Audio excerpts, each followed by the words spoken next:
just to make it clear, this virus, like any other virus or any other thing that can cause elimination, is no different from anything else. And once you have, or once you live in a mucusless, you practice a mucusless diet, nothing can really affect you to the point where it's life-threatening. Is that correct? Right. Yeah, exactly. You know, I just looked up the, and this is in a book, Thus Speak at the Stomach, which we have a bunch of books, but this was kind of a small book that Eric wrote. But he mentions in this book that it was, he said, I've made experiments to produce a cold, to get malaria infection, etc., but quickly eliminated it after a thorough removal of the first general cause, consisting of the complete encumbrance through the stomach by fasting and using my own diet. And that always impressed me, that he put himself around people that had malaria to catch malaria, and then, you know, these, because, you know, on a technical side, these proteins eliminate, you know, the viral loads. When you start when your body starts to go through the elimination process, it is going to throw these things out of you. Now things get a little more complicated when you have a history of putting in some of the worst poisons into your body. You got the food side, but then at the moment I'm thinking of vaccines.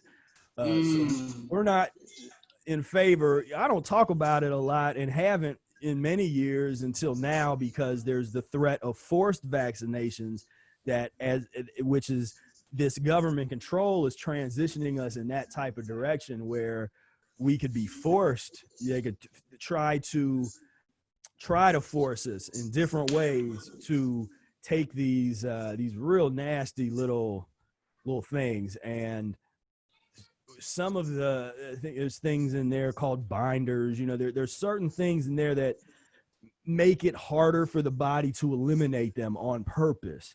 And so, and those are that. But then there's also a number of different kinds of drugs that can be difficult to eliminate, but the body can eventually eliminate these things. It's just, that's one of the important things to understand about the mucusless diet, is it's not a one size fits all approach. Each person's situation is different based on the way they ate before the diet, based on any symptoms that they are experiencing. You know, we tend to focus on symptoms and not disease concepts. That's the medical industry. They create all these different names for all these different disease concepts. We look at, well, what's the symptoms? What are you experiencing? And based on the symptoms, you can decide on the best path forward in terms of fasting, in terms of transition dieting. And so that becomes a mucusless diet healing system approach to healing yourself, versus an allopathic approach, you know, or a medical kind of approach. But yeah, that always impressed me. Yeah, he gave himself malaria and just eliminated it, just like it wasn't nothing, you know. And we don't recommend that. Those aren't doing that, purposely putting yourself around something. But the main thing, he did that for us, basically. He did that for us, and so so as far as what's going on now, it's like I said, my main concern is the reaction that people are having, the ease with which they are giving up their freedoms over something that you know, medical doctors and people in the industry are coming forward saying that this doesn't make sense, the numbers don't add up, that this was a total overreach. But this is political medical propaganda is what we're dealing with.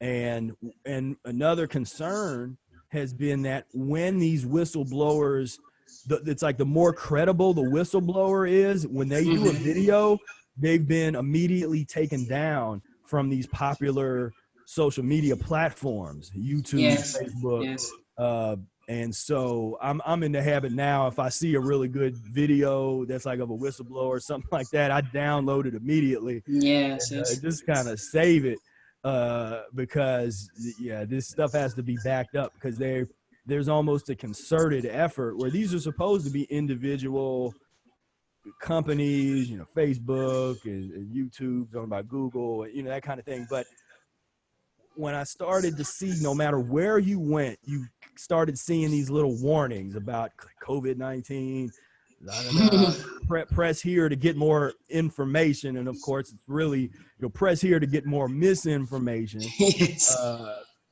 but that was really weird to me. Then every time, YouTube was crazy, because if you said, you didn't even have to put COVID-19 or coronavirus in the title, if you just said it, they would put that warning on your video, like because they Oh, do the audio recognition.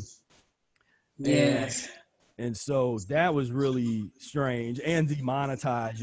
If for people that are able to monetize their videos, if they get enough views, if you talked about coronavirus at all, especially if you had a negative opinion that went against the status quo opinion, they were either taking them down, demonetizing them, putting some kind of warning on it or age Yeah, restriction, yeah. and But so there's it so many now. Like I don't even think that they can stop all of them. There are so many. no Like